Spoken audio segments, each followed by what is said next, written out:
فرمائیں کہ پوری تاریخ انبیاء میں یہ بات نہیں ملتی کہ ایک نبی پیدا نہ ہو لیکن ایمان لانے والے پہلے اقرار کریں اور پھر اس طرح اہتمام کریں کہ شاہی فرمان لکھ کے اس کو باقاعدہ جمع کرایا جائے. یہ بات بھی اگر ہمیں ملتی ہے تو صرف سیرت سیدنا محمد مصطفیٰ صلی اللہ علیہ وسلم میں ملتی. اور اسی طرح یہ بھی کسی یعنی اور عظیم شخصیت کے بارے میں نہیں ملتا کہ حضور صلی اللہ علیہ وسلم کی پیدائش بھی نہ ہو.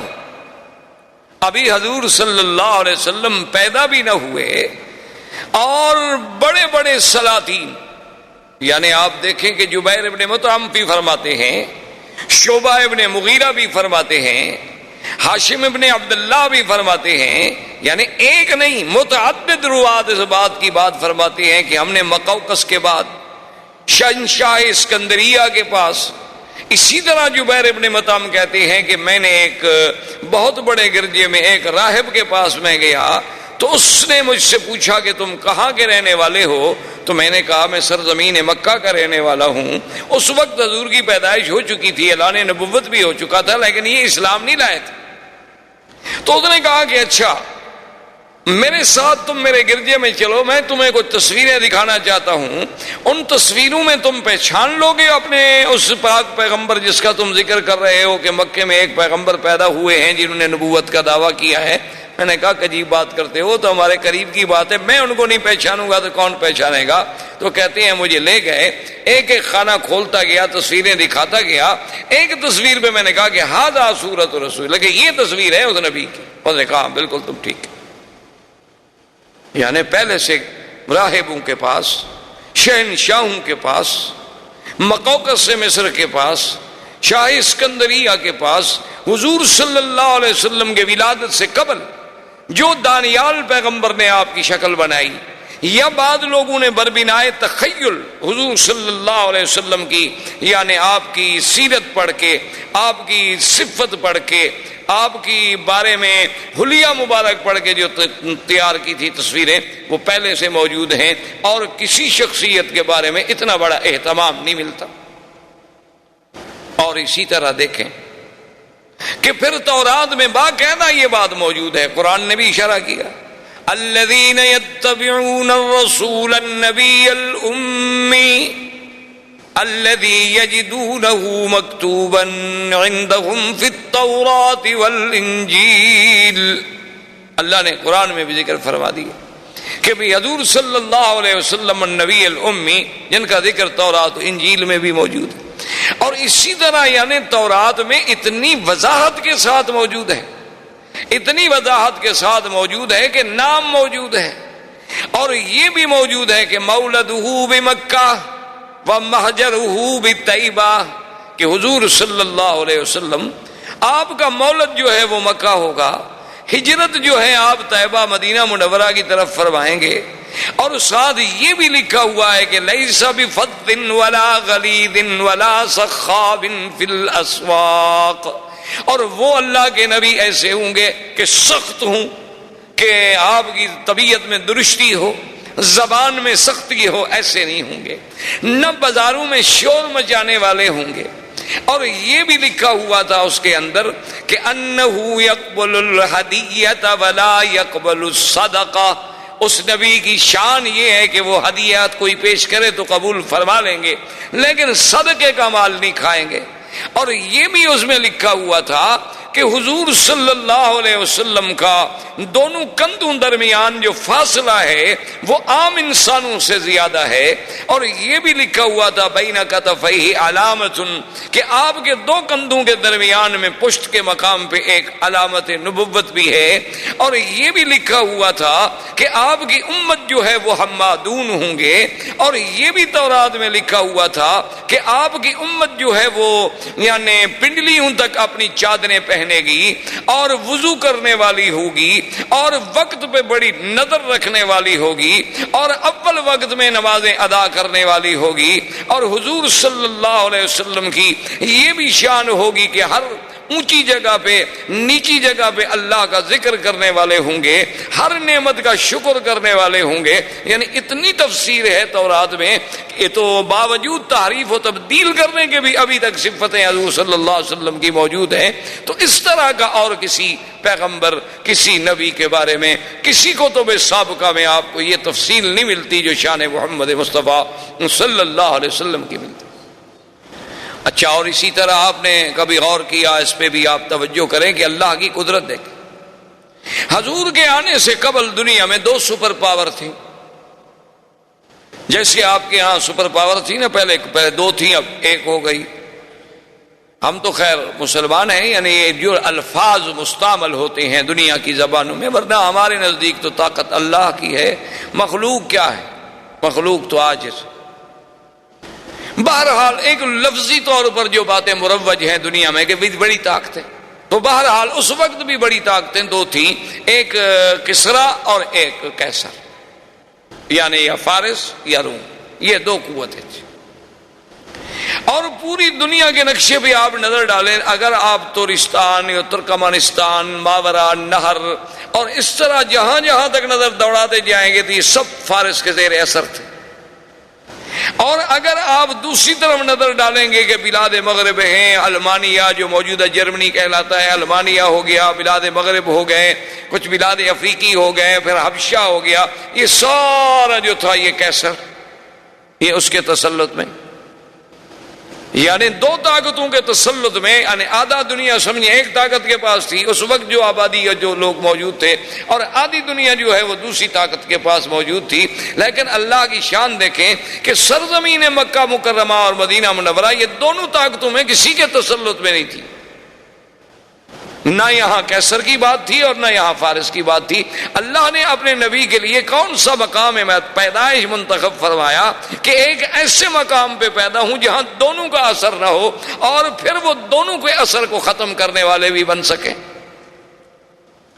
تو یہ بھی ایک شان ہے کہ آپ کی پیدائش کے لیے، یعنی ایک ظاہری طور پر، ورنہ باطنی طور پر تو یہ تھا کہ آپ نے اگر چاروں طرف برابر بات پہنچانی ہو تو لازمی بات ہے کہ آپ پھر سنٹر میں، آپ وسط میں بیٹھیں گے کہ بھی مجمع ہر طرف ہو تاکہ میری آواز جو ہے وہ برابر پہنچ سکے.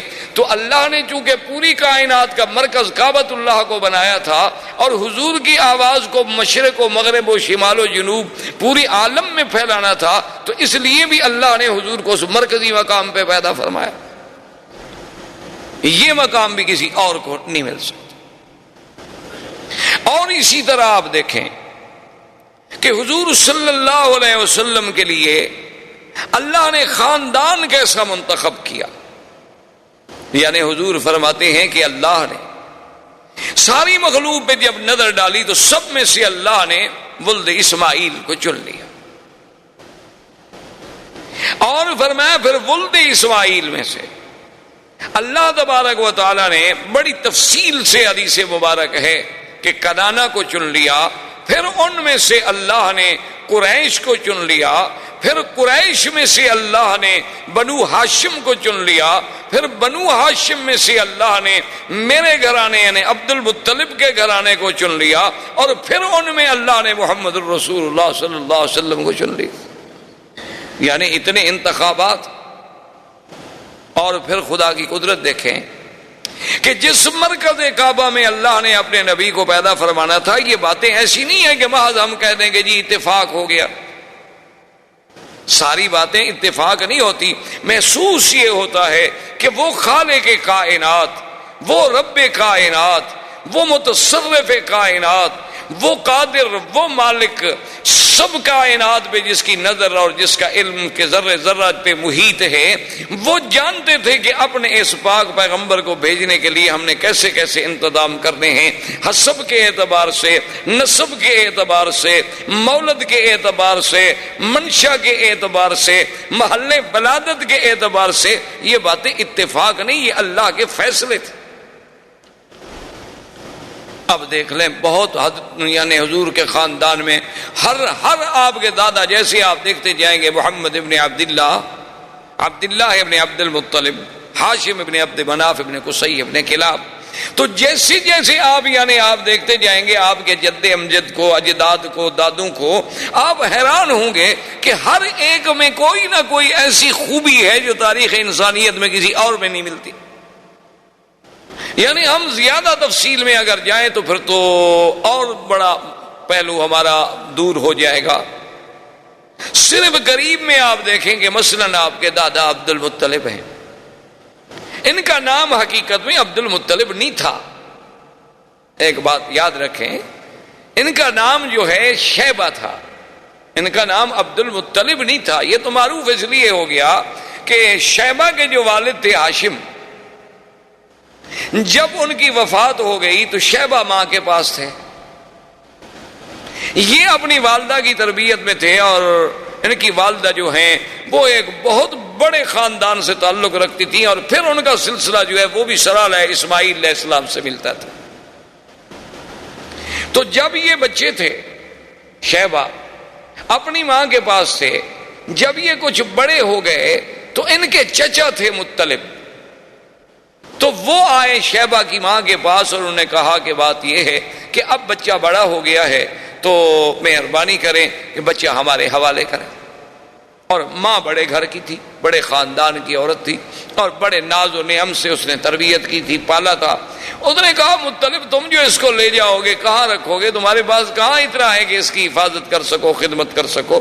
اس نے کہا یہ بات نہیں، بات ہے شرف کی، ہمارے شرف کا، مقام کی بات ہے کہ یہ ساری زندگی پھر ہمیں قوم تانا دے گی کہ ہم اپنے بھتیجے کو بھی نہ اس کی کفالت کر سکے، بھائی کا بیٹا تھا اس کو بھی نہ سنبھال سکے، تو یہ ہمارے لیے جو تانا ہے نا یہ بہت بڑا سخت تانا ہے۔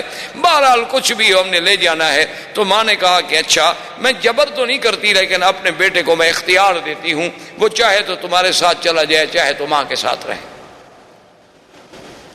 اب دیکھیں ایک طرف یعنی شیبہ کو پتا ہے کہ مکہ جانے کے بعد میری زندگی کتنی تلخ ہو جائے گی، مجھے کتنی مشقتوں کے ساتھ زندگی گزارنی ہوگی، اور اب میں کس ناز و نعم میں زندگی گزار رہا ہوں۔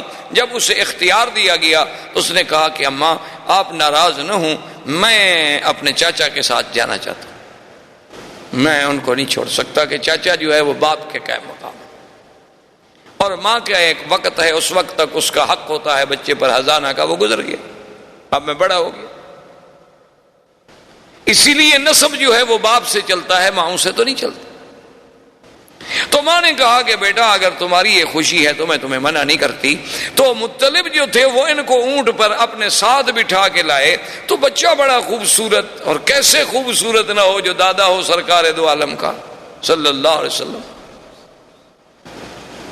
تو جب وہ لے آئے تو لوگ جب مکے میں داخل ہوئے تو لوگوں نے دیکھا، تو وہ عام رواج تھا اس وقت، لوگ غلام خریدا کرتے تھے، خوبصورت لڑکے خریدتے تھے، خدمت کے لیے رکھتے تھے، فخر کرتے تھے سردار کہ میرے پاس اتنے غلام ہیں، وہ کہتا میرے پاس اتنے غلام ہیں، میرا غلام اتنا قیمتی ہے، وہ کہتا میرا غلام اتنا قیمتی ہے۔ لوگوں نے جو دیکھا تو انہوں نے سمجھا کہ یہ بھی غلام خرید کر کے لایا ہے مطلب، تو انہوں نے کہنا شروع کر دیا عبد المطلب عبد المطلب عبد المطلب، تو لوگوں کو نام ہی بھول گیا، شیبہ تو نام ہی عبد المطلب ہو گیا، ورنہ آپ کا نام عبد المطلب نہیں تھا۔ اب یہ عبد المطلب جو ہے اب تو عبد المطلب کے نام سے معروف ہو گیا نا، شیبہ تو نام ہی ختم ہو گیا۔ یعنی آپ اندازہ کریں کہ کتنا بڑا یہ سارا اتفاق ہے۔ یہ اتفاق نہیں بلکہ اس خالق کے کائنات نے اپنے آنے والے نبی، اپنے پاک پیغمبر خاتم الانبیاء والمرسلین، امام الانبیاء والمرسلین کے لیے یہ سارا نظام معلوم ہوتا ہے کہ جیسے کائنات بچھائی اسی لیے گئی، یعنی ایسا محسوس ہوتا ہے کہ یہ نظام عالم، یہ نظام کائنات، یعنی اس میں جتنے رنگ بھرے گئے ہیں، جس رنگ پہ نظر ڈالو کہیں نہ کہیں جا کے اس کا جوڑ جو ہے وہ سرکار دو عالم سے لگتا ہے صلی اللہ علیہ وسلم۔ تو اب اس عبد المطلب نے، اب دیکھیں کہ افتخار کی بات، شرف کی بات ہوتی تھی، چونکہ مکے میں مقام تھا، اور اتفاق کی بات یہ ہے، خدا کی شان یہ ہے کہ زمزم جو آج ہم پیتے ہیں یہ زمزم ختم ہو گیا، گم ہو گیا، جرم کے بعد ردمیات ہوئیں، مٹی پڑی، کچھ سیلیں آئیں، نتیجہ یہ نکلا کہ زمزم ہمیشہ کے لیے ختم ہو، کہیں ملتا ہی نہیں تھا۔ عبد المطلب نے، ان کے ایک بیٹے تھے حارث، ان نے آپس میں بیٹھ کے غور کیا کہ ہم زمزم نہیں ملتا، یہ ہمارے لیے بہت بڑا مسئلہ ہے کہ زمزم کا وجود ختم ہو جائے تو ہمیں چاہیے کہ ہم زمزم کو تلاش کریں. اب جناب کون تلاش کرے؟ یعنی کوئی تلاش کرنا آسان تو نہیں تھا نا جی. ہے تو اب آپ کے پاس وسائل ہیں، آپ کے پاس آلات ہیں، آپ کے پاس مشینیں ہیں، کیمرے ہیں، آپ کے پاس کھدائی کے ذرائع ہیں، آپ کے پاس غواصین ہیں، غوطہ خور ہیں. اس زمانے میں کہاں یہ انتظامات؟ سارا کعبۃ اللہ کے باہر تو بس ایک پہاڑی سلسلہ ہے اور پتھر ہے. عبد المطلب کو بڑی تڑپ تھی کہ زمزم ملے. اب آپ دیکھیں حیران ہوں کہ کیا یہ سب اتفاق ہے؟ ایک رات عبد المطلب سوتے ہوئے، رات کو سوئے ہوئے ہیں، نیند ہے، نیند میں ایک خواب دیکھتے، ایک خواب دیکھتے ہیں کہ ایک آدمی خواب میں نظر آتا ہے اور وہ ان کو کہتا ہے کہ احفر طیبہ، کہ طیبہ کو کھودو. سمجھ نہ آئی بات کیا کہہ رہا؟ اچھا، دوسری رات پھر خواب آتا ہے کہ احفر مضمونہ، کہ مضمونہ کو کھودو. پھر سمجھ نہ آئی کہ طیبہ کیا ہے، مضمونہ کیا ہے. تیسری رات پھر خواب دیکھا کہ احفر برہ، کہ برہ کو کھودو. اب وہ سمجھ نہیں رہے عبد المطلب کہ یہ کیا خواب ہے. ایک تو متواتر مجھے خواب آ رہے ہیں، ہر رات خواب نظر آ رہا ہے، اور خواب بے عین ہی ایک چیز کے بارے میں ہے کہ کھودو. کبھی آتا ہے برہ کو کھودو، کبھی آتا ہے طیبہ کھودو، کبھی آتا ہے مضمونہ کھودو. یہ بات کیا ہے؟ چوتھی رات جب خواب آیا تو اس میں صاف آیا کہ احفر زمزم، زمزم کھودو. اب عبد المطلب کی بات جو تھی نا اس کی سمجھ آئی. اس نے کہا کہ اچھا یہ سب زمزم کے ہی نام تھے دراصل، کیونکہ زمزم کوئی معمولی سی چیز تو نہیں تھی. تو ان نے کہا کہ یہ بات تو ٹھیک ہے، میری تو تمنا ہے کہ زمزم کھولوں اور یہ شرف جو ہے قریش کو ملے اور قریش میں سے عبد المطلب کے گھرانے کو ملے تاکہ سقایا ساری زندگی ہمارے ہاتھ میں رہے. میری تو یہ تمنا ہے، لیکن سوال یہ ہے کہ میں اور میرا ایک بیٹا کیسے ڈھونڈیں گے ہم؟ کہتے ہیں کہ پھر کچھ دن گزر گئے، عبد المطلب نے پھر خواب دیکھا. خواب میں پھر انہیں کہنے والا کہتا ہے کہ احفر بین فرث و دم اور عند نکرت الغراب الاعصم عند قریۃ النملہ. وہ خواب میں کہتا ہے کہ تم جو ہے کھودو زمزم، لیکن بینا رفس و دم کہتے ہیں خون اور رفس کہتے ہیں گوبر. یہ ہم دیکھیں نا آپ نے، اللہ نے جو انسان کے لیے جانور میں دودھ کا سسٹم ہے، تو من بین فرس و دم لبنا خالصا، کہ ادھر فضلہ ہے، ادھر خون ہے، درمیان میں دودھ کی نہر ہے، اور نہ فضلے کا اثر آنے دیتے ہیں نہ خون کا اثر آنے دیتے ہیں. سائغا للشاربین، اللہ کی رحمت ہے. تو ان کو یہ سمجھایا گیا کہ ایک طرف تو گوبر ہوگا، ایک طرف خون ہوگا، اور ایک جگہ ہوگی جہاں غراب العاصم، غراب آسم کہتے ہیں کہ کوا ہو سیاہ لیکن اس کا ایک پر سفید ہو، یعنی ہو کوا جیسے غراب مشہور ہے تو، لیکن پورا سیاہ نہیں، ایک پر اس کا سفید ہو. جہاں وہ ٹھونگ مار رہا ہو، اپنے ٹونگے مار رہا ہو، اس جگہ کو کھودو اور وہاں یہ دیکھو کہ بھئی وہاں ایک بستی ہوگی چیونٹیوں کی. عبد المطلب کہتا ہے میں حیران. اب صبح کو جناب سارے مکے کے زمزم والے طرف میں ایک ایک پتھر، ایک ایک پہاڑ، ایک ایک کونا، ایک ایک گلی، ایک ایک جگہ ڈھونڈ رہا ہے. نہ اس کو وہ دم ملتا ہے، نہ اس کو وہ فرس ملتا ہے، نہ اس کو وہ چیونٹیوں کی کوئی بستی ملتی ہے، نہ اس کو کہیں کوا چونچ مارتا ہوا ملتا ہے. وہ کہتا ہے بھی عجیب بات ہے، مجھے متواتر 4 راتیں خواب دکھلایا گیا اور پھر اتنی واضح بات کہی گئی اور لیکن موقع پر موجود نہیں. کہتے ہیں میں بہت پریشان تھا اور دعائیں مانگتا تھا کہ اللہ مجھے موقع دے کہ یہ سعادت مجھے ملے. اب دیکھیں نا ابھی حضور تو پیدا بھی نہیں ہوئے، یعنی حضور کے تو والد بھی ابھی جوان نہیں ہوئے، لیکن عبد المطلب کو زمزم کا اتنا فکر پیدا ہو جانا وجہ کیا تھی؟ یہ سب اتفاقات تو نہیں ہے. کہتے ہیں کہ میں بڑا ہی پریشان ہو کے دعائیں مانگتا تھا. ایک دن میں حرم کے قریب لیٹا ہوا تھا کہ میں نے دیکھا کہ ایک بندہ جو ہے وہ ایک بچڑا لے کے آیا اور اس نے آ کر ایک جگہ ذبح کیا، اور ذبح کرنے کے بعد چونکہ مشرکین مکہ کی عادت تھی کہ بتوں پہ وہ چڑھاوے چڑھاتے تھے، اساف و نائلہ کے قدموں میں آ کے جانور ذبح کرتے تھے، جیسے آج کا وثنی ہندو جو ہے وہ بھی اپنے دیوی دیوتاؤں کی بھینٹیں چڑھاتا ہے، بلکہ بعض تو ایسے بھی ہیں جو بچوں کو جا کے ذبح کرتے ہیں کہ اس سے ہمیں شکتی ملے گی۔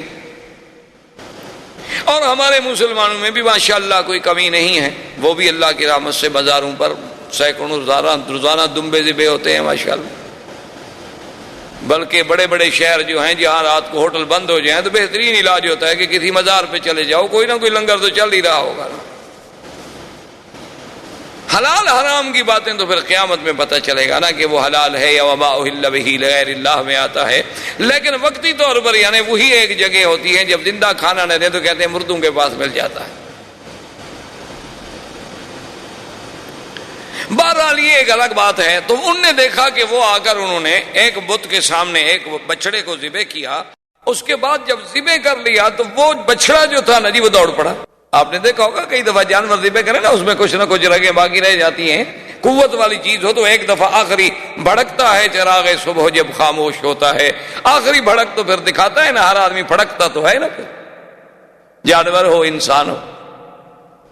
وہ جب دوڑا تو آگے جا کے ایک مقام پہ گر گیا، وہاں جب گرا تو وہاں انہوں نے پھر اس کو اچھی طرح اس کا کھال اتاری، اس کا پیٹ چاک کیا، اس کے آنتیں نکالی، گوشت نکالا، تو وہ فرس وہاں گری۔ تو اب عبد المطلب مجھے کہتے ہیں کہ میرے دماغ میں فوراً آ گیا کہ من بین فرس و دم، کہ ایک طرف فرس ہوگی گوبر ہوگا، ایک طرف خون ہوگا۔ میں نے کہا اب یہ جگہ تو متعین ہو گئی کہ ایک جگہ وہاں ہے جہاں ذبح کیا گیا وہاں خون پڑا ہے، اور جہاں اس کو صاف کیا گیا وہاں فرض پڑا ہے۔ تو کم از کم یہ ایک تو میرے خواب کی بات پوری ہو گئی کہ من بین فرس و دم کہتے ہیں۔ اور اس کے بعد کہتے ہیں جب اس ایریے میں میں آیا تو میں کیا دیکھتا ہوں کہ ایک کوا جو ہے ایک جگہ بیٹھے ہوئے ٹھونگے مار رہا ہے۔ میں نے اس پہ جب نظر ڈالی تو وہ بالکل اسی طرح کا کوا تھا جو مجھے خواب میں دکھایا گیا کہ اند نقرۃ غراب الاسم، کہ سارے پر سیاہ ہیں اور ایک پر سفید ہے۔ اس جگہ پر بھی میں نے جلدی سے نشان لگا لیا، اور اس کے ساتھ جب میں نے دیکھا تو ایک چھوٹی چھوٹی چیونٹیوں کا گڑھ تھا،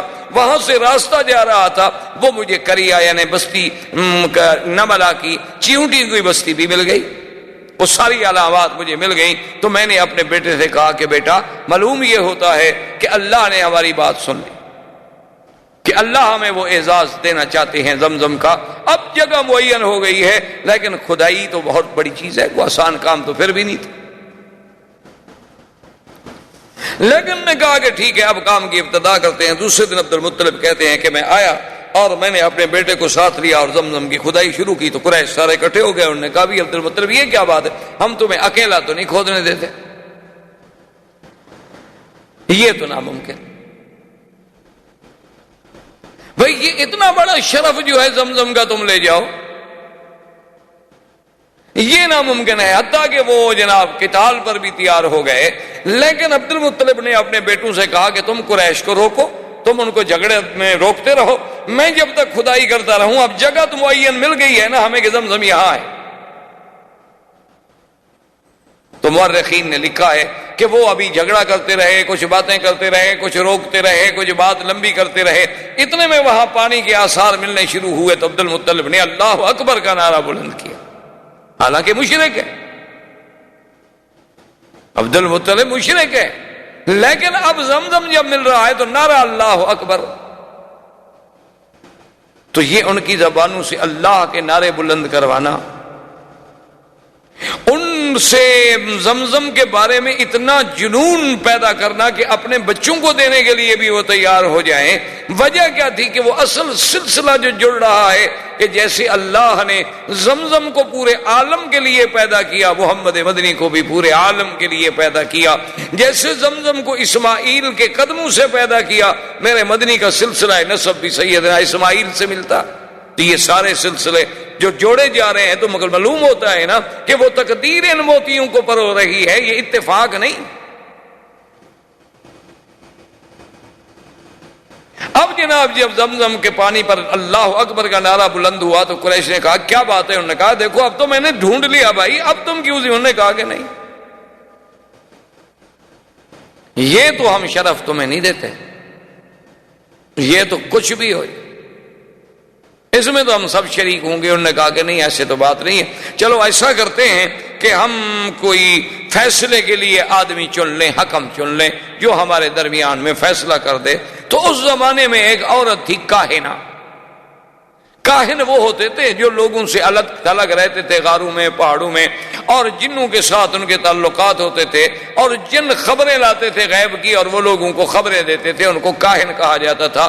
مرد بھی تھے، عورتیں بھی تھیں، ان کی بڑی بڑی ریاضت ہوتی تھی، بڑی باتیں، جیسے آپ کے ملکوں میں جوگی ہوتے ہیں اس قسم کے، سنیاس لیا ہوا ہے فلاں نے اور یہ کیا ہوا ہے، وہ بھی اسی طرح کے قسم کے لوگ تھے۔ تو وہ کاہن جو تھا، ایک کاہنہ عورت تھی، لیکن تھی وہ مدینہ منورہ، جس پر ان کا اتفاق ہوا کہ کاہنۃ بنی سعد جو فیصلہ کر دے ہمیں قبول ہو۔ انہوں نے کہا ٹھیک ہے چلو مدینہ شریف۔ وہاں سے جناب مدینہ پہنچے۔ اب جب مدینہ پہنچے تو انہیں پتہ چلا کہ وہ تو خیبر گئی ہوئی ہے۔ تو آپ خود اندازہ کر رہے ہیں اس زمانے میں مدینے کے سفر کے بارے میں آپ کیا سمجھتے ہیں کہ بھئی یہ 4.5 گھنٹے کار پہ لگتے تھے۔ میرے والد صاحب نے جب مدینے کا سفر کیا تو مجھے یاد ہے، فرماتے تھے کہ 2 مہینے لگے تھے۔ پتہ ہے 2 مہینے کیوں لگتے تھے؟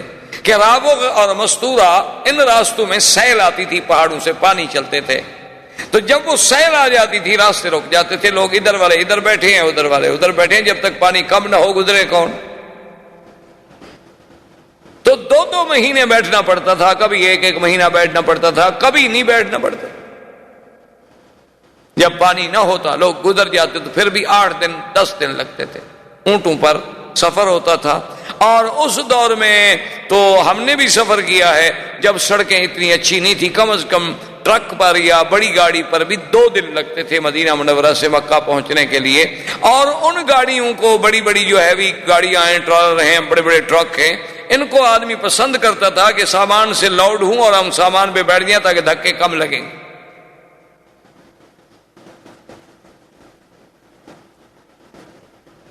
یہ تو آج اللہ کی نعمتیں ہیں جس کا ہمیں شکر نہیں۔ تو بہرحال وہ رابق جب خیبر گئے، خیبر میں جا کے ڈھونڈا۔ اچھا خدا کی قدرت ہے کہ وہاں جس علاقے میں یہ اترے تو ایک جگہ ایسی آ گئی کہ پانی نہ ملے۔ اب سب قریش جو گئے ہوئے تھے انہوں نے کہا اب یہی ہے کہ جلدی سے قبریں شبریں کھود لو، مرنا تو ہے۔ تو جہاں جناب عبد المطلب نے اپنا اونٹ بٹھایا تھا، جب اس اونٹ کو کھڑا کیا تو وہاں پانی نکل آیا۔ تو سب کو پانی مل گیا، کچا کنواں بنا لیا، پانی نکال لیا۔ جا کے کاہنہ کو بتایا، اس نے کہا اتنی بڑی نشانی کے بعد فیصلہ کرانے کیا ہے، ہو بھی اس کا حق ہے۔ اب فیصلے کی باقی کیا بات رہ گئی ہے کہ زمزم بھی اسی کو ملا، جب تم مر رہے تھے تو پانی بھی اسی کی وجہ سے تمہیں ملا، تو یہ تو قدرت کا اشارہ ہے کہ بھئی زمزم کا سقایا جو ہے وہ عبد المطلب کے خاندان میں رہے گا اور کسی کا حق نہیں ہو۔ یہ ایسے تو نہیں ہوتا، یہ ساری چیزیں ایسے تو نہیں کہ جی ہاں بس اتفاق تھا، اس کو اتفاق کہہ کر تو نہیں ٹالا جا سکتا۔ یہ سارا جو ایک نظم چل رہا ہے۔ اچھا اس کے بعد آپ دیکھیں کہ عبد المطلب نے ایک منت مانی تھی کہ اگر مجھے اللہ نے 10 بچے دیے تو میں 1 بچہ جو ہے نا وہ ذبح کروں گا۔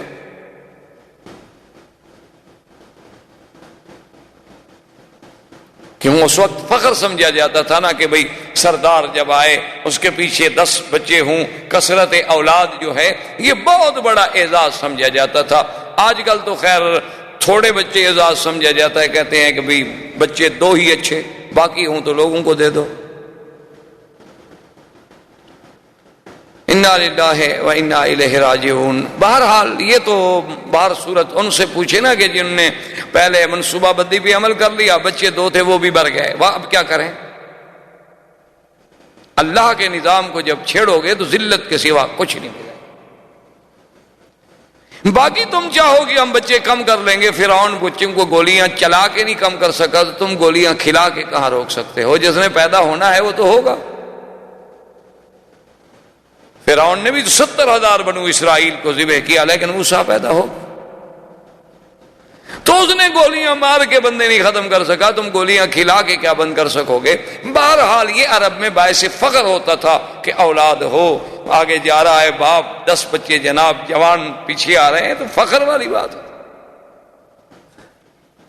تو بہر صورت بڑی لمبی بات ہے، ان کو 10 اولادیں ہو گئیں، ان کے 10 بیٹے، یہ 11واں حارث تھا، اور سب سے چھوٹا بیٹا عبداللہ تھا جو حضور صلی اللہ علیہ وسلم کے والد، اور سب سے خوبصورت۔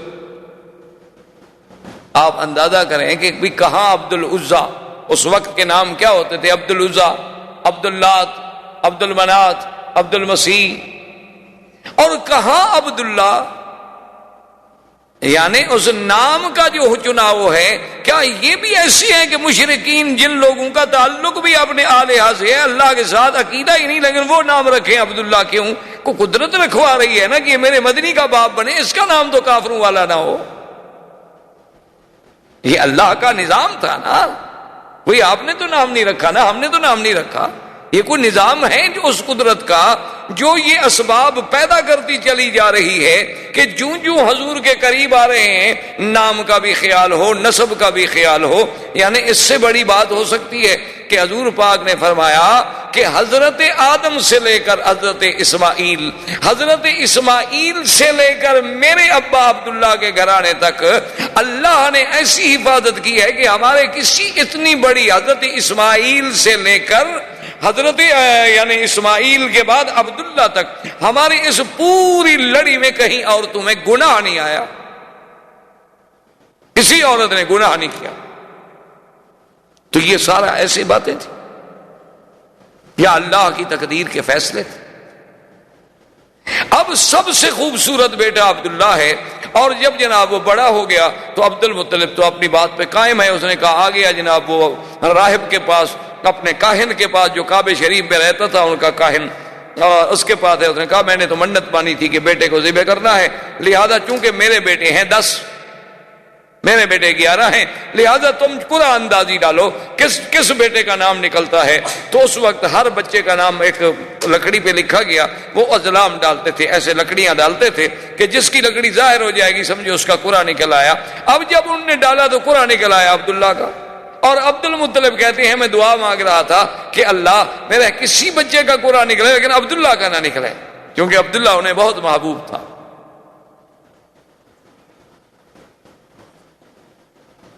لیکن قرآن عبداللہ کا نکلا ہے۔ عبد المطلب نے کہا کہ بھی پھر ذرا ڈالو، پھر قرآن اندازی کی گئی، پھر قرآن عبداللہ کا نکلا ہے۔ عبد المطلب نے کہا پھر قرآن ڈالو، پھر قرآن ڈالا تو پھر عبداللہ کا نکلا ہے۔ جب تینوں دفعہ عبداللہ کا قرآن نکلا تو عبد المطلب نے کہا کہ بس اب تقدیر کا فیصلہ یہی ہے، میں اپنی منت کو پورا کروں گا۔ عبداللہ کو لے کر اصاف ان کا بت تھا، ایک کو صفا پہ رکھا ہوا تھا، ایک کو مروہ پہ رکھا ہوا تھا، اصاف اور نائلہ، کہ اس کے قدموں میں جا کے اپنے بیٹے کو ذبح کروں گا۔ وہ لے کے چلا، قریش کو پتہ چلا تو قریش کے سارے بڑے بڑے اکٹھے ہو گئے۔ انہوں نے کہا عبد المطلب یہ تم کیا کر، تم اپنے بیٹے کو ذبح کر رہے ہو؟ اس نے کہا میں تو مجبور ہوں، میں تو منت مانی ہے۔ اس نے کہا چاہے منت مانو، یہ کیا منت ہوئی کہ آدمی بیٹے کو ذبح کر دے؟ اس نے کہا کہ نہیں ایسے تو میں نہیں مانتا، چلو ایسا کرتے ہیں کہ پھر اسی کاہنہ کے پاس جاتے ہیں، وہ جو فیصلہ کرے۔ مشرکین مکہ کی یہ بڑے بڑے جو تھے سارے پھر کاہنہ کے پاس آئے، اسے حکایت سنائی گئی۔ اس نے کہا اچھا مجھے یہ بتاؤ اگر تم سے کوئی آدمی مر جائے تو اس کی دیت کتنی ہے؟ اس نے کہا 10 اونٹ۔ اس نے کہا اچھا ایسا کرو، ایک طرف رکھو 10 اونٹ اور ایک طرف رکھو عبداللہ کے نام کو، اگر قرآن نکل آئے اونٹوں کا تو اونٹ ذبح کر دو، عبداللہ کو چھوڑ، دیت ادا ہو گئی، تمہاری منت پوری ہو گئی۔ اور اگر نکل آئے قرآن عبداللہ کا تو پھر 10 اونٹ اور بڑھاؤ۔ تو عبد المطلب واپس آ گئے، پھر کعبے کے آ کے اس کاہن سے کہا، اب اس نے جناب پھر قرآن اندازی کی، ایک طرف 10 اونٹ ہیں، ایک طرف عبداللہ، پھر عبداللہ کا قرآن نکل آیا، پھر 20 ہو گئے، پھر عبداللہ کا قرآن نکل آیا، بڑھتے بڑھتے 100 اونٹ پر پہنچے تو اب جا کے اونٹوں کا قرآن نکلا۔ اسی لیے حضور نے فرمایا انا ابن الذبیحین، کہ میں 2 ذبیحوں کا بیٹا ہوں، کہ میرا ابا اسماعیل بھی ذبیح اللہ اور میرا حقیقی باپ جو ہے عبداللہ وہ بھی ذبیح۔ اور خدا کی شان ہے اللہ نے اسماعیل کو بھی ذبح ہونے سے بچا لیا، عبداللہ کو بھی ذبح ہونے سے بچا لیا۔ اور مقام زبی جو ہے وہ بھی مل گیا. تو یہ سارا نظم جو ہے یہ ایسا نہیں کہ خود بخود ہوتا چلا جائے، یہ معلوم ہوتا ہے کہ سرکار دو عالم صلی اللہ علیہ وسلم کا مقام ہی ایسا بلند تھا کہ یہ سارے انتظام قدرت کی طرف سے ہوتے چلے آئے. اسی طرح عبداللہ کہتے ہیں کہ میں ایک دن مکہ مکرمہ سے باہر گیا ہوا تھا، راستے میں ایک بہت بڑا قبیلہ تھا عرب کا. اس قبیلے سے جب میرا گزر ہوا تو وہاں کچھ عورتیں کھڑی تھی پانی بھرنے کے لیے. پہلے زمانے میں تو عورتیں اسی طرح کنویں پہ جا کے پانی لاتی تھی. ان میں جو سب سے خوبصورت ترین لڑکی تھی، میں اپنی پیاس بجھانے کے لیے پانی کے لیے رکا تو اس نے میری طرف دیکھا بڑے غور سے، اور اس کے بعد وہ مجھے کہنے لگی کہ تمہارا نام کیا ہے؟ میں نے کہا عبداللہ. اس نے کہا اچھا وہ عبد المطلب کے بیٹے تم ہو؟ میں نے کہا ہاں. تو اس نے کہا اچھا ایسا کرنا کہ تم اپنے باپ کو کل ہمارے گھر بھیجنا. عبداللہ سمجھ گئے کہ بھئی وہ میرے ساتھ شادی کرنا چاہتی ہے، ورنہ میرے باپ کو گھر بلانے کا ایک لڑکی سے کیا تعلق ہے جس کو ہم نہیں جانتے، صرف ہم جانتے ہیں کہ فلاں قبیلے کی لڑکی. اس سے کیا ضرورت پڑی ہے کہ وہ کہے کہ اپنے باپ کو بھیجنا. کہتے ہیں میں نے آ کے عبد المطلب سے بات کی کہ ایسے میں سفر پہ آیا، فلاں قبیلے میں رکا، پانی پیا، فلاں لڑکی تھی، اس نے مجھے یوں کہا. تو اس نے کہا کہ عبداللہ تم تو بڑے خوش نصیب ہو. میں نے کہا جی کیسے؟ انہوں نے کہا تم اتنے خوش نصیب ہو کہ اس لڑکی کے لیے تو بڑے بڑے سردار ٹکریں مار چکے ہیں، وہ لڑکی کسی کو قبول ہی نہیں کرتی اللہ کی بندی. اور تم عجیب آدمی ہو کہ تمہیں وہ کہہ رہی ہے کہ اپنے باپ کو خود بھیجو اور خود بلا رہی ہے. تو تمہاری تو قسمت کے کیا کہنے ہیں، تمہیں تو قطعی دیر نہ کرو، جس وقت کہو میں چلنے کے لیے تیار ہوں. لیکن عبداللہ کہتے ہیں اتفاق کی بات ہے کہ مجھے 1-2 دن لگ گئے، اور اپنی مشغولیات کی بنا پر اس کے بعد جو ہے ہم وہاں گئے اس کے قبیلے کے پاس. انہوں نے ہمیں بٹھایا گھر میں، بڑے احترام سے بڑا اکرام کیا، بڑا ہمارا اعزاز کیا. اور اس کے بعد جب ہم نے اس کے باپ سے بات چھیڑی تو اس نے کہا مجھے افسوس ہے، میں انتہائی افسوس سے کہتا ہوں کہ میری لڑکی نے انکار کر دیا ہے، وہ عبداللہ سے شادی کرنا نہیں چاہتی. تو اب ہم بھی عرب تھے، قریش تھے، ہم نے کہا ہمارے لیے بہت بڑی توہین ہے کہ بھئی ہمیں تم نے خود بلایا ہے، آپ کی بچی نے ہی تو کہا تھا اور ہم حاضر ہوئے ہیں. تو اس بچی نے اندر سے آ کے کہا کہ عبداللہ میں جس بنا پر تم سے شادی کرنا چاہتی تھی، معلوم ہوتا ہے کہ تمہاری پہلے بھی کوئی بیوی ہے. میں نے کہا ہاں میری شادی ہے آمنہ سے. اور اس نے کہا کہ تمہاری پیشانی میں ایک نور تھا، ایک چمک تھی، میں چاہتی تھی کہ وہ اللہ میرے بطن میں لائے گا، لیکن وہ کسی اور عورت کے نصیب میں بات تھی. اب وہ چمک تمہارے چہرے میں رہی نہیں، تو اب میں کیوں شادی کروں.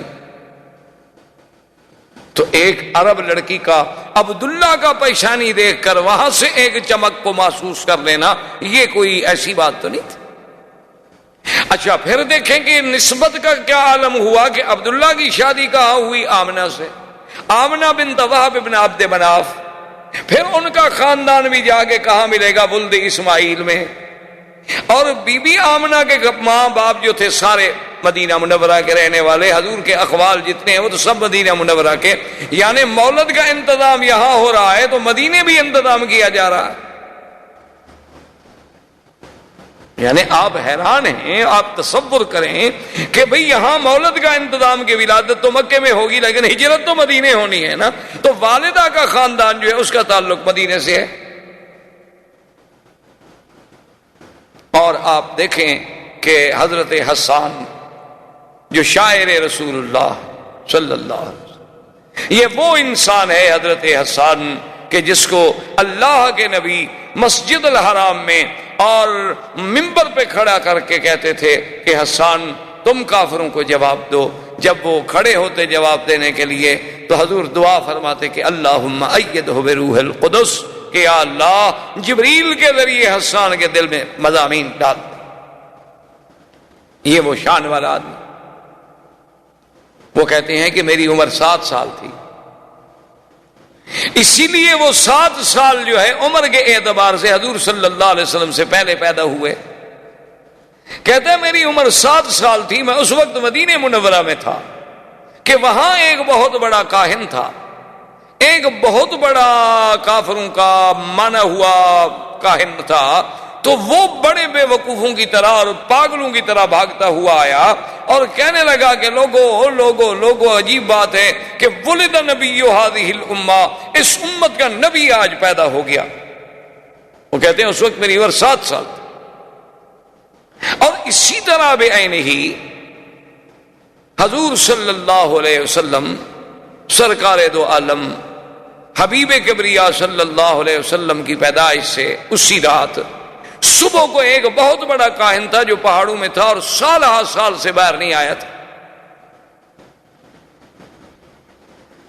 کیا دیکھتے ہیں مکے والے کہ وہ جناب اس کے بال بکھرے ہوئے ہیں، پریشان حال ہے، اور مکے کی گلیوں میں بھاگ رہا ہے دیوانوں کی طرح، اور پوچھتے ہیں حل ولدا المولود هذه اللیلہ، مکے والوں آج رات کوئی بچہ پیدا ہوا ہے؟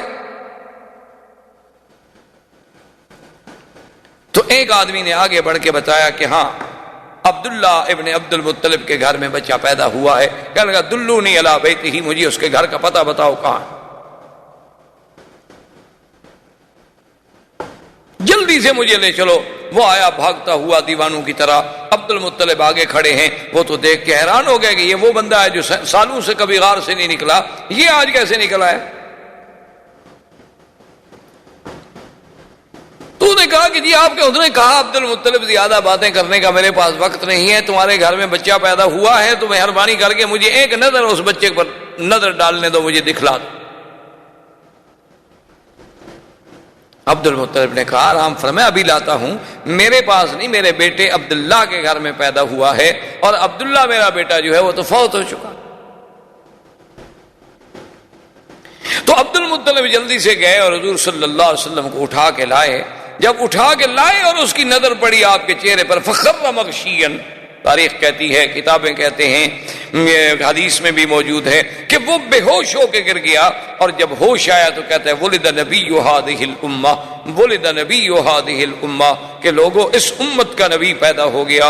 اور انتقلت النبوۃ من ولد اسرائیل، انتقلت النبوۃ من ولد اسرائیل، کہ بنو اسرائیل سے آج نبوت چلی گئی، بنو اسرائیل سے نبوت چلی گئی، یہ کہتے ہوئے دیوانوں کی طرح واپس بھاگا اور اپنے پہاڑوں پہ چلا گیا۔ یعنی ایک ایک پہلو پہ نظر ڈالیں، حضور صلی اللہ علیہ وآلہ آلہ وصحبہ وسلم تسلیما کثیرا کثیرا کی شان پہ نظر ڈالیں کہ آدمی کو حیرت ہوتی ہے کہ کس پہلو سے یہ سارے انتظامات، یعنی ولادت سے قبل بادشاہوں کے گھروں میں تصویریں ہیں، اور حضور صلی اللہ علیہ وسلم کی ولادت پر، یعنی آپ حیران ہوں گے کہ زمین تو زمین ہے، آسمانوں پہ پہرے لگ گئے۔ حضرت عبداللہ ابن عمر فرماتے ہیں کہ ایک دن میرے ابا بیٹھے تھے، حضور کی بعثت ہو گئی تھی، ایک آدمی گزرا تو حضرت عمر نے فرمایا کہ معلوم ہوتا ہے کہ یا تو یہ کاہن ہے یا پہلے کسی زمانے میں کاہن تھا، اس کو بلا کے لیا۔ اس کو بلایا گیا تو آپ نے کہا کہ تم کاہن؟ تو نے کہا ہاں میں پہلے کاہن تھا، لیکن اب تو الحمدللہ اللہ نے مجھے ہدایت کر دی۔ تو آپ نے فرمایا کہ تم مجھے کوئی اپنی پہلے دور کی عجیب بات کوئی سناؤ۔ اس نے کہا میرے پاس جنوں کا آنا جانا رہتا تھا، ایک دن میں نے دیکھا وہ جن میرے پاس آتا ہے تو بڑا پریشان ہے۔ میں نے کہا کہ کیا ہو گیا؟ اس نے کہا تمہیں پتہ نہیں ہے کہ آج تو ہمارے کھانے نہیں پکے، آج تو ہماری چارپائیاں الٹی ہو گئیں، آج تو ہمارے گھروں میں جو دیگچیاں ہیں وہ ہم نے پھینک ڈالی ہیں۔ میں نے کہا کیوں، بات کیا؟ اس نے کہا تمہیں پتہ نہیں کہ ایک نبی اس امت کا پیدا ہو گیا؟ تو جنوں میں شور ہے، آسمانوں میں شور ہے۔ تو اس لیے کسی شاعر نے کیا خوب کہا تھا کہ گر ارض و سما کی محفل میں لولا کے لما کا شور نہ ہو، یہ رنگ نہ ہو گلزاروں میں، یہ نور نہ ہو سیاروں۔ یہ اللہ تبارک و تعالیٰ کا نظام تھا کہ اس نبی عربی کے آنے کے لیے زمینوں پر، آسمانوں میں، شاہوں میں، سلاطین میں، ہر مقام پہ ایک اہتمام کا، جس پہلو سے بھی آپ نظر ڈالیں گے آپ کو حضور کی سیرت کا ہر پہلو ایک عظیم اور نرالا نظر آئے گا، جو مقام اللہ نے پھر اور کسی پیغمبر کو عطا نہیں فرمایا۔ زندگی باقی انشاءاللہ تو باقی۔ والسلام علیکم ورحمۃ اللہ وبرکاتہ۔ برادران اسلام، دروس سابقہ میں سیرت سرکار دو عالم صلی اللہ علیہ وسلم کے باب میں ہم نے کچھ باتیں عرض کی. کچھ ذکر تو تھا جزیرہ عرب کے بارے میں کہ سرکار دو عالم صلی اللہ علیہ وسلم سے پہلے اس جزیرہ عرب کا کیا حال تھا، کیونکہ اللہ نے حضور کی بعثت کے ساتھ اس کا قرآن میں بھی خاص طور پہ ذکر کیا ہے کہ وَإِن كَانُوا مِن قَبْلُ لَفِي ضَلَالٍ مُبِينٍ، کہ حضور پاک صلی اللہ علیہ وسلم کی بعثت سے پہلے یہ لوگ کھلی گمراہی میں پڑے ہوئے تھے. تو اس کے بارے میں ہم نے کچھ باتیں عرض کی. اور پھر اس کے بعد وہ مبشرات اور وہ مؤشرات، مؤشرات کا معنی یعنی وہ اشارات، مبشرات کا معنی ہوتا ہے کسی چیز کے بارے میں خوشخبریاں. تو یہ میں نے سیرت کے پہلو سے پہلے عرض کیا تھا کہ یہ ساری چیزیں ایسے نہیں ہیں کہ خود بخود ایک اتفاق ہے، بلکہ یہ بالکل اگر آدمی بڑے تأمل سے، غور سے، فکر سے سرکار دو عالم صلی اللہ علیہ وسلم کی سیرت طیبہ کے ہر پہلو پہ نظر ڈالے تو سمجھ آتا ہے کہ خالق کائنات نے یہ سارا انتظام، یہ ساری بساط جو ہے یہ اسی لیے بچھائی گئی. یہ ایسا نہیں کہ اتفاق ایسا ہو جائے. یعنی آپ کسی بھی پہلو پہ نظر ڈالیں. یہی میں نے عرض کیا تھا کہ اس وقت دنیا میں دو سپر پاورز تھیں، ایک روم اور ایک فارس. لیکن یہ سرزمین حجاز ایک زمین تھی جس پہ دونوں سپر پاور کا کنٹرول نہیں تھا. تو اللہ تبارک و تعالیٰ کا اس خطے کو منتخب کرنا حضور کی ولادت کے لیے، تو اس میں آخر کوئی بات تو ایسی تھی کہ دو طاقتیں، ایک اس طرف ہے اور ایک اس طرف ہے، ایک ماورا نہر ترکمنستان کی طرف اور ایک البانیہ سے لے کر حبشہ سے لے کر یہاں تک، یہ دونوں طاقتیں باہر سے گھرے ہوئے ہیں، لیکن یہ درمیانی ٹکڑا کسی کے تسلط پہ نہیں. اور اللہ پاک نے اسی جگہ اپنے اس آخری نبی خاتم الانبیاء صلی اللہ علیہ وسلم کو پیدا فرمایا، کیونکہ یہ تو پھر آپ کے اپنے تدبر پہ ہوتا ہے. اب دیکھیں نا جی، جیسے آج کل سنا آپ نے اور پڑھا اپنے اخباروں میں بھی، ہندوستان کا، پاکستان کا ایٹمی دھماکے کرنا، یہ ساری چیزیں آپ نے پڑھی ہے. تو اس پر ایک جو سائنسدان ہیں وہ اپنی نظر ڈالے گا، جو سیاسی لوگ ہیں وہ اپنی نظر سے سوچیں گے، جو اقتصادی لوگ ہیں وہ اپنی نظر سے سوچیں گے کہ اس میں کتنا فائدہ کتنا نقصان، وہ ضرب تقسیم لگائیں گے. اور عامت الناس جو ہیں وہ اپنے فکر سے سوچیں گے.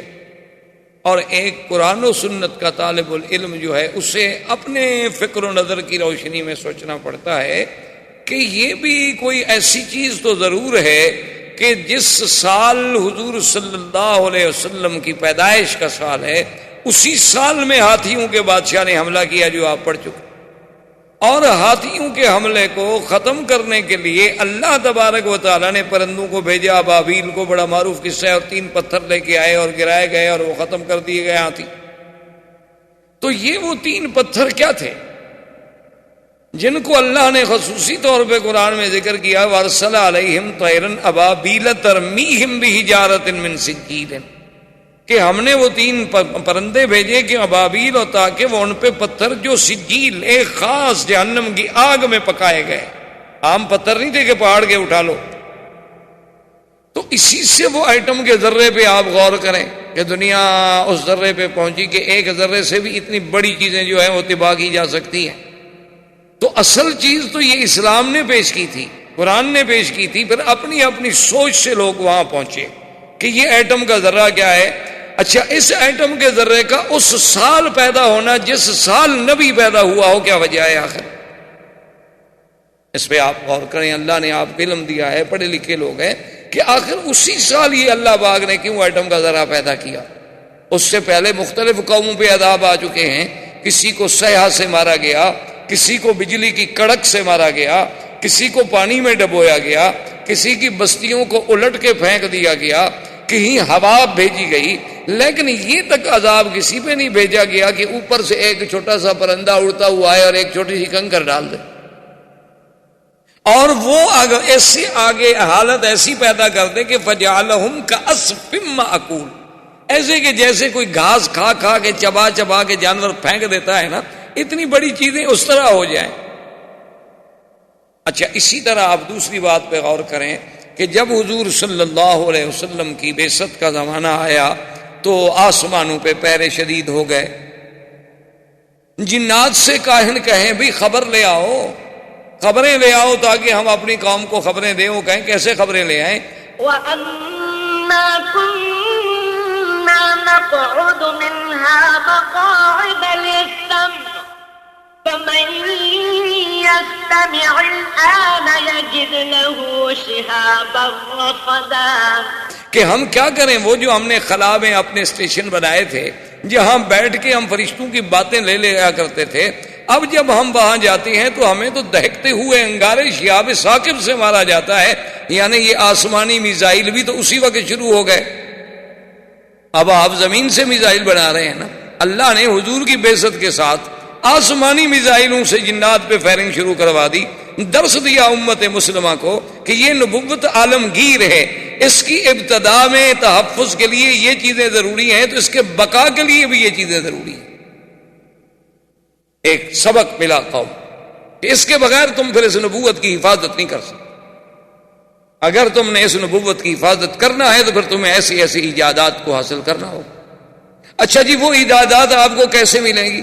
آپ کو یہ تو کہا جا سکتا تھا نا کہ بھی علم حاصل کرو، چاہے مکے سے حاصل کرو، علم حاصل کرو مدینے سے حاصل کرو۔ یہ کیوں کہا گیا اطلب العلم ولو بالسین، کہ علم حاصل کرنا ہو چاہے چین جانا پڑے؟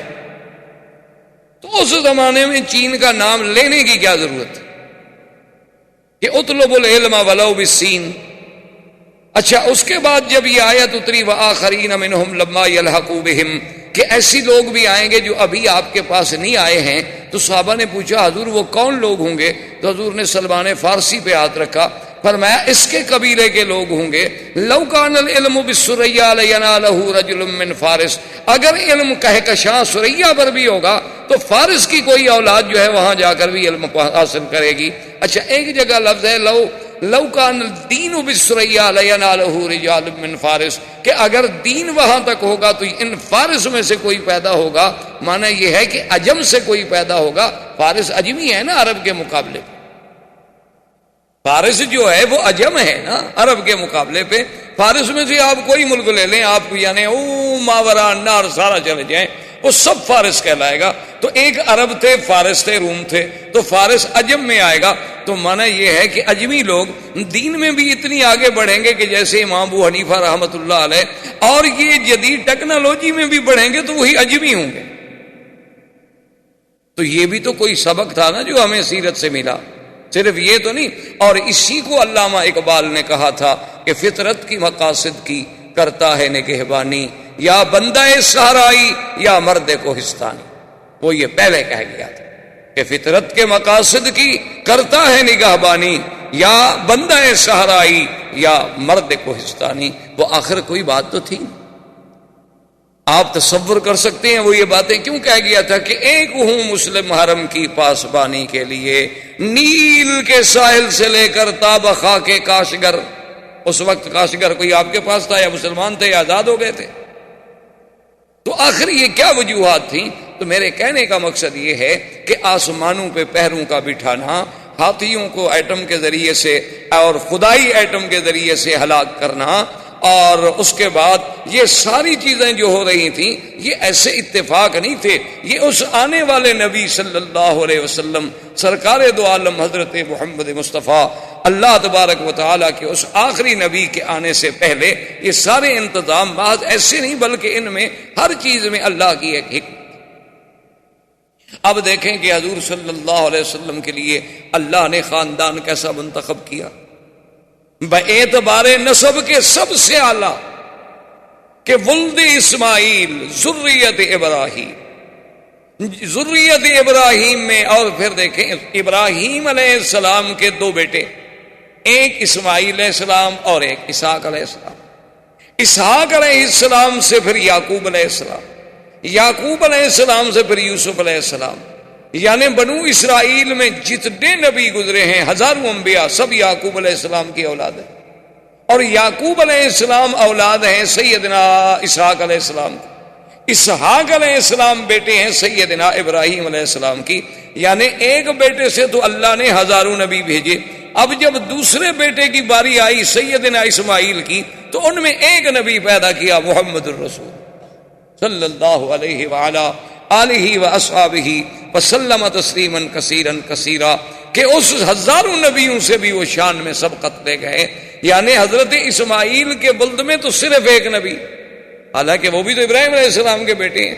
اچھا، وہ بنائے کعبہ میں باپ کے شریک ہیں، اور وہ اسماعیل علیہ السلام جو ذبیح اللہ بھی ہیں، ان کی نسل میں تو صرف ایک نبی رکھا گیا، کیونکہ اللہ تبارک و تعالیٰ کی، جیسے علماء نے لکھا ہے نا، ایک عالم نے بڑی عجیب بات کہی، اس نے کہا کہ اللہ اپنی وحدانیت میں لا شریک ہے تو ہمارا نبی بھی اپنی نبوت میں لا شریک، یعنی جیسے اس کی وحدانیت میں اس کا کوئی شریک نہیں، حضور کی بھی نبوت میں کوئی شریک نہیں، یہاں بھی اللہ نے پسند نہیں فرمایا کہ کوئی اور بھی اس کی اولاد میں نبی ہو، یہاں بھی اللہ نے میرے مدنی کو اکیلا رکھا کہ صرف ایک نبی پیدا ہو جو محمد مصطفیٰ صلی اللہ علیہ وسلم۔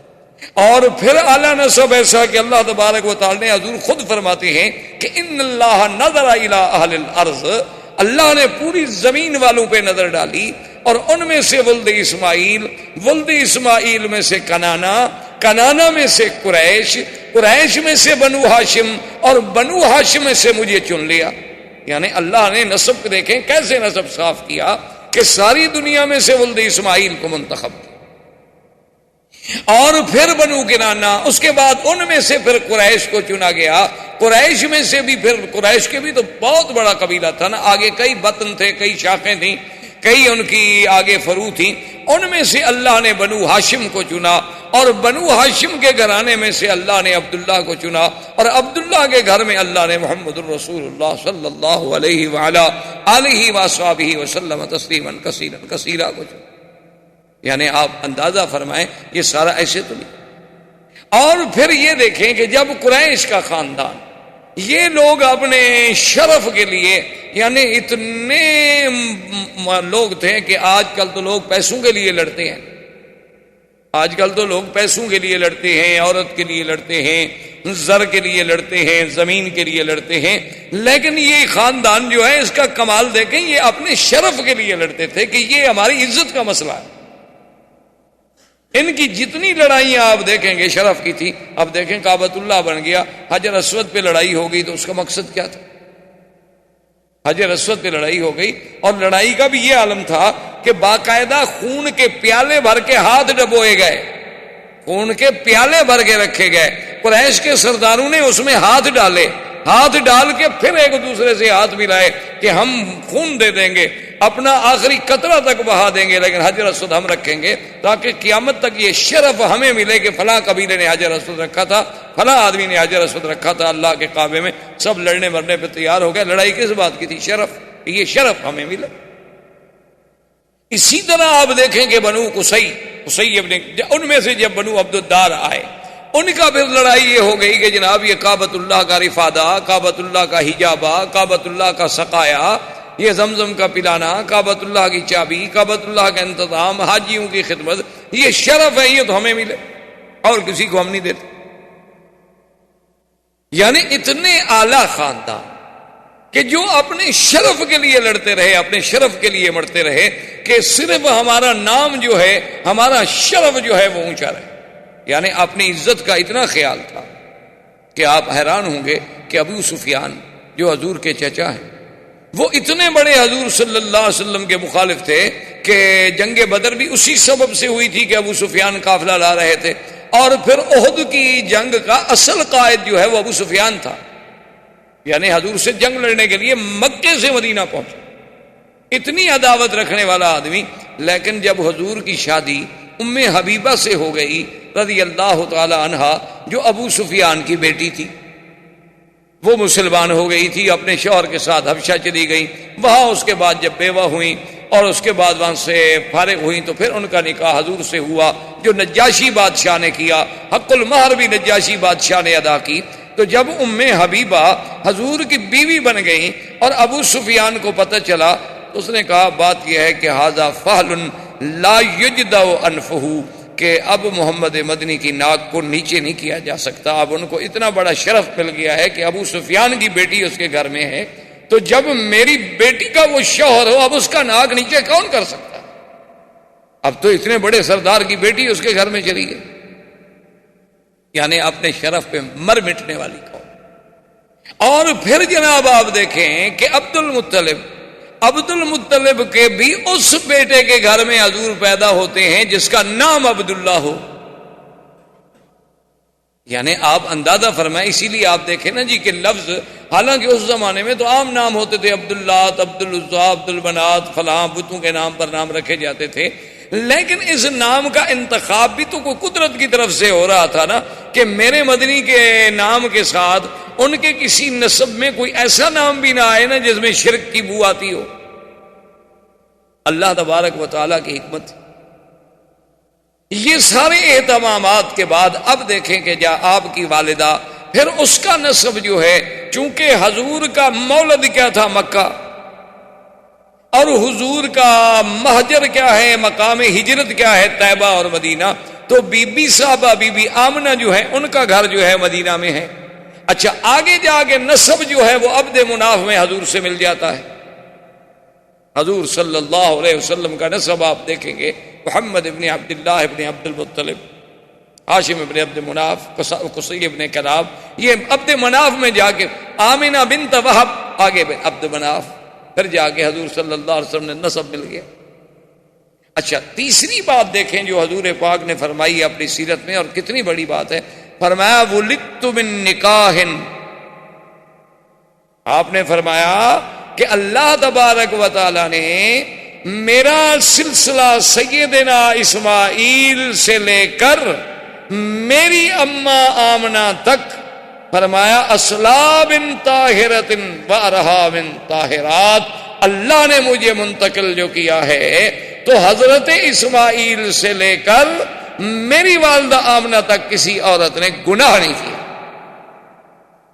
یعنی اللہ نے کیسے محفوظ رکھا اس سلسلے کو کہ جہاں جہاں حضور صلی اللہ علیہ وسلم کا نسب جڑتا گیا، کفر تو آیا لیکن ان عورتوں میں گناہ نہیں آیا. یعنی وہ کافرہ تو ہو سکتی ہیں لیکن ناپاک نہیں تھیں، چونکہ وہ سلسلہ نقل ہوتا چلا آ رہا ہے حضور صلی اللہ علیہ وآلہ وسلم کا، ایک باپ سے دوسرا، پھر تیسرا، پھر چوتھا، حتیٰ کہ بی بی آمنہ تک یہ سلسلہ چلا. اور اسی طرح بی بی آمنہ فرماتی ہیں سرکار دو عالم صلی اللہ علیہ وسلم کا جب حمل مبارک ٹھہرا، جب حضور صلی اللہ علیہ وسلم ابھی بطن والدہ میں تشریف لائے، تو فرماتی ہیں خدا کی قسم ہے کہ ایسا حمل تو مجھے پہلے کبھی دیکھنے کا بھی اتفاق نہیں ہوا کہ یہ پہلا حمل تھا جس میں مجھے تکلیف نہیں ہوتی تھی. ورنہ حمل ایک ثقل ہے، ایک بوجھ ہے ماں کے لیے. لیکن فرماتی ہے لما حملت بمحمد صلی اللہ علیہ وسلم، جب میں حضور صلی اللہ علیہ وسلم میرے بطن میں آئے تو اتنے خفیف کہ مجھے کبھی محسوس ہی نہیں ہوا کہ میرے پیٹ میں کوئی بوجھ ہے. اور اس کے بعد بی بی صاحبہ فرماتی ہیں کہ میں نے ایک دن اسی حمل کی حالت میں خواب دیکھا. میں نے خواب دیکھا، اور خواب کیا دیکھتی ہوں کہ میرے بطن مبارک سے ایک نور نکلا ہے اور وہ پوری کائنات پہ چھا گیا ہے، روشنی اس کی جو تھی ساری زمین پہ پھیل گئی ہے. میں سوچتی رہی کہ اس خواب کا کیا تعبیر ہو سکتی ہے. تو اس زمانے میں جو کاہن تھا، وہ لوگ کاہنوں کے پاس ہی جاتے تھے، انہی سے ان کے اعتقادات تھے.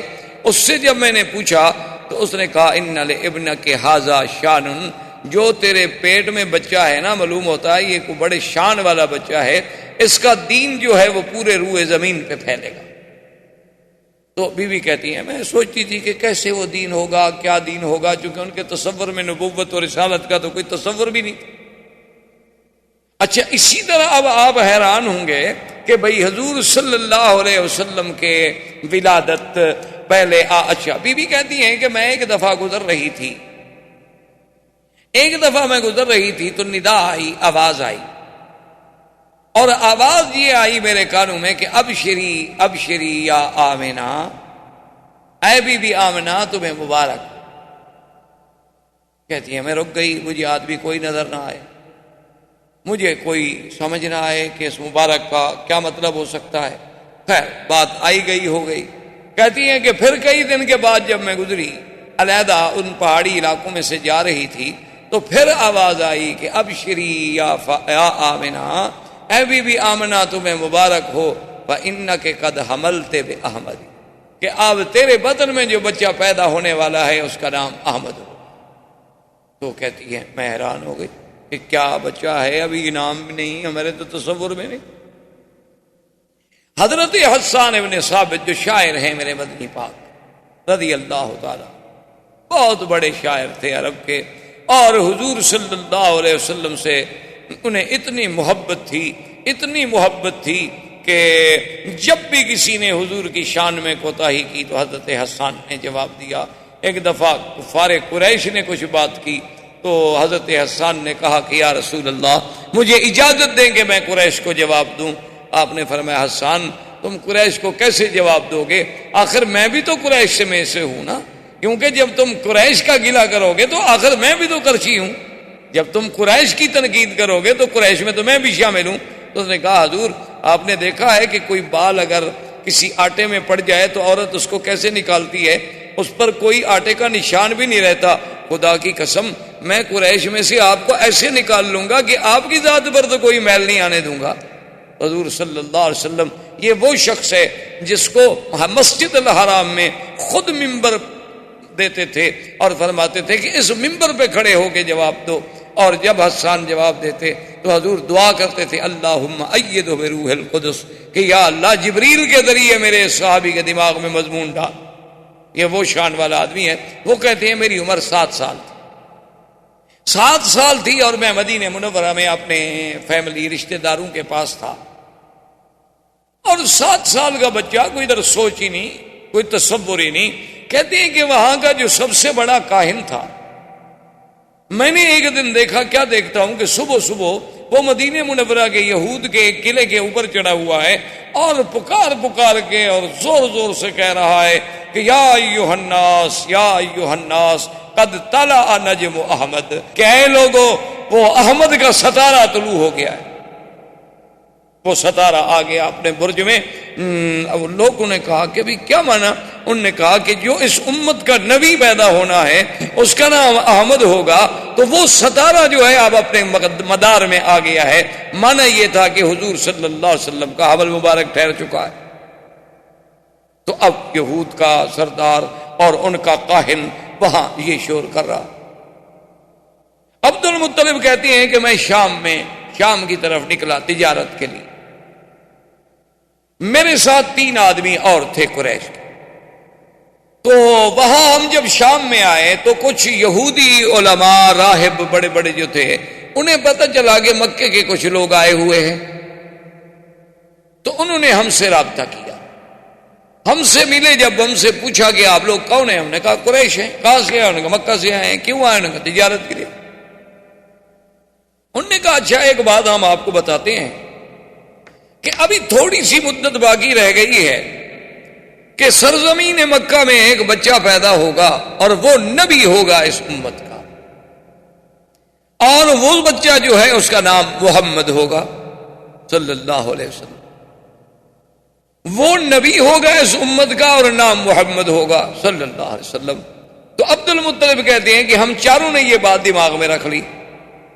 اب عبد المطلب کہتے ہیں میرا تو بچہ پیدا ہونے کا رہا، میں تو بوڑھا ہو گیا تھا، میں نے دل میں یہ فیصلہ کر لیا کہ میرے بچوں میں سے جس بچے کے گھر میں بچہ پیدا ہوگا تو میں نام محمد رکھوں گا، پتہ نہیں شاید وہی نبی بن جائے۔ اور ان چاروں نے بھی فیصلہ کر لیا کہ ہمارا اگر کوئی بچہ پیدا ہوگا تو ہم بھی نام محمد رکھیں گے۔ اور خدا کی شان ہے کہ ان سب کے لڑکے پیدا ہوئے تو سب نے نام محمد رکھا، اور عبداللہ کے گھر میں جب حضور پیدا ہوئے تو عبد المطلب نے بھی نام محمد رکھا۔ تو اب نام کے لیے بھی پہلے سے اہتمام کیا جا رہا ہے کہ نام بتانے کے لیے بھی احبار اور رہبان جو ہیں پہلے خوشخبریاں دے رہے ہیں کہ ایک نبی پیدا ہوں گے جن کا نام محمد ہو۔ اچھا پھر نام پہ بھی غور کریں، ایک نام وہ ہے جو آسمانوں میں تھا اور ایک نام وہ ہے جو زمین میں آیا۔ آسمانوں میں آپ کا نام احمد تھا، اسی لیے سیدنا عیسیٰ علیہ السلام نے قرآن پاک میں جو آتا ہے آپ نے جو خبر دی تھی وَمُبَشِّرًا بِرَسُولٍ يَأْتِي مِن بَعْدِ اسْمُهُ احمد، فرمایا میں خوشخبری دیتا ہوں کہ میرے بعد جو نبی آئے گا اس کا نام احمد ہو. تو پہلا نام حضور کا احمد ہے، اور جب زمین کا نام ہے تو وہ محمد ہے.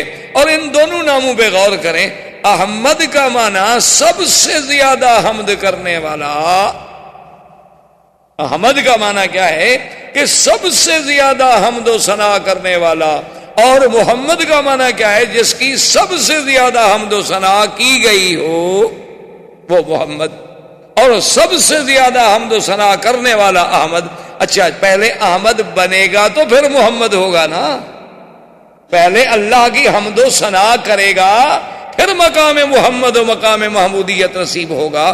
تو اس لیے پہلا نام احمد تھا اور دوسرا نام جو ہے وہ محمد تھا صلی اللہ علیہ وسلم. یہ تو آپ کے اسماء تھے. ویسے اسماء صفاتی تو قرآن میں اللہ نے بڑے ذکر کیے. قرآن میں نام محمد بھی موجود ہے اور احمد بھی موجود ہے. مبشرا برسول یأتی من بعد اسمہ احمد. اور کہیں فرماتے ہیں ما کان محمد ابا احد من رجالکم ولکن رسول اللہ. محمد بھی نام. اور کہیں فرماتے ہیں وما محمد الا رسول. اور کہیں فرمایا محمد الرسول اللہ. اس سب اچھا صفاتی نام بھی موجود ہیں. وما ارسلناک الا رحمتا للعالمین. اور اسی طرح یا ایھا النبی انا ارسلناک شاہدا ومبشرا ونذیرا. اور کہیں فرماتے ہیں لقد جاءکم رسول من انفسکم عزیز علیہ ما عنتم حریص علیکم بالمؤمنین رؤوف الرحیم. اور کہیں فرماتے ہیں وما ارسلناک الا رحمتا للعالمین. تو یہ سارے اسماء جو ہیں قرآن میں بھی موجود ہیں. اچھا اور خدا کی شان دیکھو کہ نام محمد تو قرآن میں ہے لیکن اللہ نے کہیں یا محمد نہیں کہا.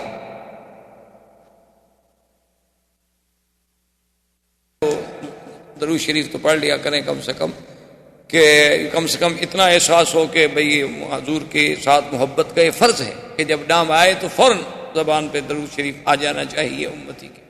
تو بہرحال میرے کہنے کا مقصد یہ تھا کہ عظمت سیرت رسول پاک پہ نظر ڈالیں کہ اللہ نے حضور کا نام تو قرآن میں 4 دفعہ لیا لیکن کسی جگہ یہ نہیں کہا کہ یا محمد. جیسے فرمایا یا عیسی ابن مریم اانت قلت للناس یا عیسی یا زکریا انا نبشرک بغلام اسمہ یحییٰ. یا زکریا یا یحییٰ خذ الکتاب بقوہ یا آدم اسکن انت وزوجک الجنہ. سب کو یا آدم یا زکریا یا. میرے مدنی کو نہیں فرمایا یا محمد. جہاں بھی فرمایا یا ایھا النبی.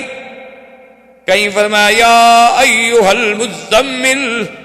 کہیں فرمایا یا ایھا المدثر. کہیں فرمایا یا ایھا الرسول بلغ ما انزل الیک من ربک. اور کہیں فرمایا والضحی واللیل اذا سجا. کہیں فرماتے ہیں طٰہٰ. کہیں فرماتے ہیں یاسین والقرآن الحکیم انک لمن المرسلین. مانا کیا تھا کہ ہر نبی کو نام سے پکارا گیا. میرے مدنی کو اللہ نے لقب سے پکارا. یعنی یہ عظمت جو ہے یہ بھی صرف سیرت مصطفیٰ کے حصے. ہاں کہیں نام لینا ضروری تھا, اللہ نے نام لے لیا, لیکن جب اللہ نے مخاطب کیا تو لقب سے کہ اے کپڑے میں لپٹنے والے.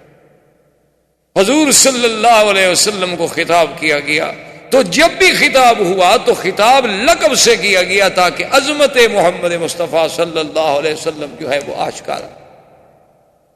اور اسی طرح جناب آپ دیکھیں کہ بی بی صاحبہ بی بی آمنہ کہتی ہیں کہ جب حضور صلی اللہ علیہ وسلم, اور خدا کی شان ہے اسی لیے میں نے عرض کیا تھا نا کہ ذرا غور کریں کہ ولادت کے لیے اللہ نے مکان منتخب کیا تو کون سا, یعنی جہاں آپ کا مولد ہے وہ مقام کون سا ہے کہ جس کی اللہ قرآن میں قسمیں کھا رہے ہیں کہ لا اقسم بہذا البلد اور وہ مقام ہے کہ اول بیت وضع للناس للذی ببکۃ مبارکا، سب سے پہلا گھر.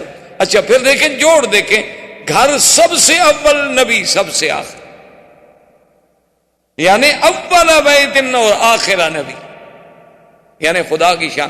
اچھا پھر یہ ہے کہ کعبہ بھی مرکز اور ہدی للعالمین، اور میرا مدنی بھی رحمت للعالمین. اور اسی طرح جیسے کعبے کا وجود بقائے عالم کا سبب ہے کہ جب تک کعبہ ہے دنیا قائم ہے، کعبہ ختم ہوگا دنیا مٹ جائے گی. میرے مدنی کی نبوت آخری ہے، جب تک حضور صلی اللہ علیہ وسلم کا دین قائم ہے دنیا قائم ہے، ورنہ اس کے بعد دنیا فنا ہو جائے گی. تو اللہ نے اپنے نبی کے لیے مولد چنا تو کون سا؟ مکہ، جو ساری کائنات میں سب سے افضل سرزمین. اچھا اور زمان چنا تو کون سا؟ ربیع الاول. ربیع الاول، ربیع کا موسم آپ جانتے ہیں کہ سب سے اچھا موسم کیا ہوتا ہے؟ ربیع. اور زمانہ چنا تو ربیع الاول، مکان چنا تو کعبۃ المشرفہ، اور سنہ کون سا چنا؟ اصحاب الفیل، کہ جس میں کفر کی قوتوں کو ختم کر کے اسی سال محمد مدنی کو پیدا کیا گیا صلی اللہ علیہ وآلہ آلہ واصحابہ وسلم تسلیما کثیرا کثیرا. اور اس کے بعد جب پیدا ہوتے ہیں تو آپ اندازہ فرمائیں کہ بی بی صاحبہ فرماتی ازاد منہا، فرماتی ہیں ایسا نور ہوا کہ ازاد منہا قصور الشام، کہ شام کے محل نظر آنے لگے اور کسرا کے محل کے کنگرے گر گئے. اور مورخین نے باقاعدہ لکھا ہے کہ آپ کہ کسرا کا محل جو تھا، اس کے محل کے کنگرے آگے جو بنے ہوئے تھے نا خوبصورت سے، وہ گرے، اور گرے کتنی؟ 14. جب 14 کنگرے گر گئے تو بادشاہ کو گھبراہٹ پیدا ہو گئی. اب جناب اس نے کہا کہ فوراً احبار رہبان کو بلاؤ. احبار و رہبان کو جب بلایا گیا، ان سے بادشاہ نے بات کی، بھی کیا بات ہے، یہ کیا ہو رہا ہے کہ میرے محل کے کنگرے گر گئے، اور ادھر سے خبر آ رہی ہے کہ ہمارا جو بحیرہ تھا وہ زمین میں دھنس گیا، اور کہیں سے خبر آ رہی ہے کہ آتش بجھ گئی. یہ کیا ہو گیا ہے؟ مجوس کی آتش جو سینکڑوں سالوں سے، صدیوں سے آگ جل رہی تھی، کیونکہ ان کے نزدیک آگ کا بجھ جانا جو ہے وہ تو بہت بڑی، یعنی بہت بری بات تھی، اس لیے وہ ہمیشہ آگ کو جلاتے ہیں. لیکن وہ آگ بجھ گئی، اور پورے کا پورا ایک یعنی جھیل جو ہوتی ہے پانی کی، ایک بحیرہ جو تھا وہ زمین میں فوراً دھنس گیا، اور میرے محل کے 14 کنگرے گر گئے. یہ بات کیا ہو رہی؟ انہوں نے پھر اپنے اس نجوم سے یا جنات سے یا جس ذریعے سے یعنی احوال سنے، تو انہوں نے کہا کہ معلوم یہ ہوتا ہے کہ اس امت کا ایک نبی پیدا ہوا ہے جس کی وجہ سے یہ سب کچھ ہو رہا ہے. تو اس نے کہا کہ اچھا یہ 14 کنگرے کا کیا معنی ہے؟ انہوں نے کہا کہ اب آپ کی حکومت جو ہے صرف اس وقت تک رہے گی، اب 14 بادشاہ ہیں جو حکومت کریں گے آپ کے ملک پر، اس کے بعد پھر آپ کا ملک